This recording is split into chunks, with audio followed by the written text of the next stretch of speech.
सामने जो आपको बिल्डिंग दिख रही है ये कोलोसियम बिल्डिंग है और ये जो है इटली के रोम सिटी में लोकेटेड है। आज के वीडियो में हम इस बिल्डिंग के बारे में चर्चा करेंगे, इसके हिस्ट्री के बारे में बताएंगे आपको।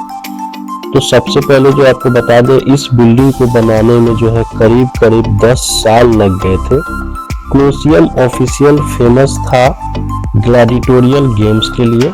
ग्लैडिएटोरियल गेम्स एक ऐसा गेम था जिसमें 2 और 2 से अधिक लोगों को फुल आर्मर के साथ इस ग्राउंड में उतार दिया जाता था और फिर इन दोनों के बीच फाइट कराई जाती थी, तब तक जब तक सामने वाला ओपोनेंट पूरा ब्लडी ना हो जाता हो। कोलोसियम इतना बड़ा था, इसमें एक टाइम में कम से कम जो है 50,000 से भी ज्यादा लोग बैठ सकते थे और इस गेम का जो है आनंद ले सकते थे। और जाहिर सी बात है, उस टाइम में फुटबॉल और क्रिकेट जैसे गेम नहीं हुआ करते थे, तो ग्लैडिएटोरियल गेम एक मेजर सोर्स हुआ करता था लोगों को एंटरटेनमेंट का। और सबसे इंटरेस्टिंग बात थी कि इस टाइम पे एंट्री की कोई भी फीस नहीं ली जाती थी। कोलोसियम एक तरह से फ्री था पूरे रोम के लोगों के लिए, लेकिन जो सीट थे वो अलग अलग सेक्शन में डिवाइड किए गए थे। 36 ट्रैप डोर बनाए गए थे पूरे अरेना में, जहां पर ओपोनेंट एंड जानवर को होल्ड किया जाता था।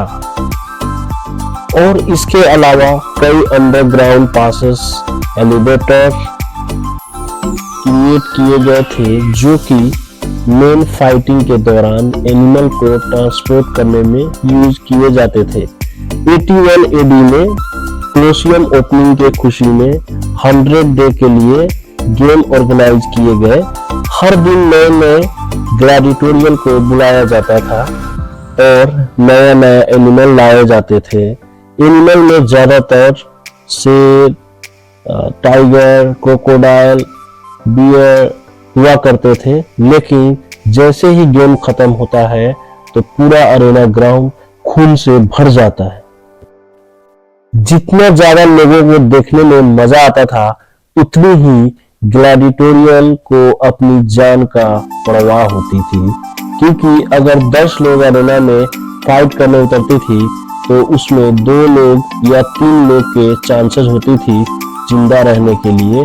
यही नहीं, डियोकासियस जो उस टाइम के फेमस हिस्टोरियन हुआ करते थे, उन्होंने नोटिस किया कि जो 100 दिन के ग्लैडिएटोरियल गेम हुआ था उसमें करीब 9,000 से ज्यादा जानवरों को मारा गया था ग्लैडिएटोरियल्स के द्वारा। कुछ ही दिनों बाद लोगों के एक्साइटमेंट को देखकर कोलोसियम में नेवल बैटल स्टार्ट किया गया। जी हाँ दोस्तों, नेवल बैटल यानी सीप का लड़ाई। अब आप लोग कह रहे होंगे कि यह कैसे पॉसिबल हो सकता है, क्योंकि कोलोसियम में तो कोई पानी नहीं और सीप कैसे आते थे। इस अरेना ग्राउंड में पानी का इतने अच्छे सिस्टम क्रिएट किए गए थे कि कई वाटर कैनल बनाए गए थे, जिसके जरिए अरेना ग्राउंड में पानी सप्लाई किया जाता था और पूरे अरेना ग्राउंड को पूरे 5 फीट की हाइट तक फिल कर दिया जाता था वाटर से। और इन्हीं वाटर कैनल्स के जरिए सीप को भी हिलाया जाता था अरेना ग्राउंड में, और इसी तरह नेवल बैटल खेला जाता था इस कोलोसियम में।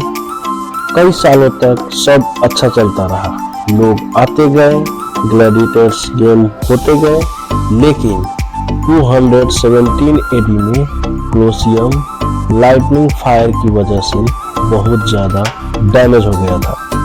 जो सबसे ऊपर वुडन लेवल की थी इस एम्फीथिएटर की, वो पूरी तरह डिस्ट्रॉय हो गई थी। कई हिस्ट्रिक रिकॉर्ड में ये भी है कि 240 एडी तक भी कोलोसियम को पूरी तरह से रिपेयर नहीं किया गया था, लेकिन 250 एडी से 320 एडी के बीच में कोलोसियम को वापस से रिपेयर कर लिया गया था। 399 एडी में ग्लैडिएटोरियल्स गेम की वजह से बहुत ज्यादा लोगों की मौत होने लगी थी, जिसकी वजह से रोमन एम्पायर होनोरियस ने ग्लैडिएटोरियल्स फाइट को प्रैक्टिस करने पर बैन लगा दिया, लेकिन कई हिस्टोरिकल इवेंट में मेंशन किया गया है कि 404 एडी में ग्लैडिएटोरियल्स गेम वापस से स्टार्ट कर दी गई थी। लोगों को एक्साइटमेंट को देखकर आखिरी बार ग्लैडिएटोरियल्स फाइट मेंशन की गई थी 435 एडी में, और फिर उसके बाद कोई भी ग्लैडिएटोरियल्स गेम फाइट नहीं कराई गई थी, सिर्फ और सिर्फ एनिमल हंटिंग कराई जाती थी। कोलोसियम में एनिमल हंटिंग भी 530 एडी तक ही की गई थी। फिर उसके बाद एनिमल हंटिंग से रिलेटेड कोई भी रिकॉर्ड्स नहीं है। कहा जाता है कि 450 के पीरियड्स में यानी 80 एडी से 500 एडी तक करीब 40 लाख से ज़्यादा लोग और 10,000 से ऊपर जानवरों को मारा गया था इस गेम में, जिसकी वजह से कोलोसियम को फाइनली फाइटिंग के लिए क्लोज कर दिया गया था। 3049 में कोलोसियम एक बार फिर द ग्रेट अर्थ का सामना किया, जिसमें कोलोसियम बुरी तरह से डैमेज हो गया था।